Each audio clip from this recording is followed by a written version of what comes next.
રામ રામ ખેડૂત મિત્રો, ખેડૂતોની ચેનલ સૌરાષ્ટ્ર માર્કેટમાં તમારું હાર્દિક સ્વાગત છે।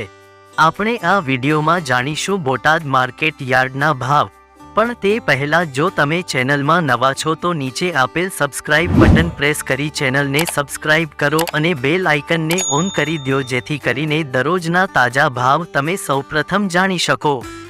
તો આજના ભાવ આ પ્રમાણે રહ્યા હતા।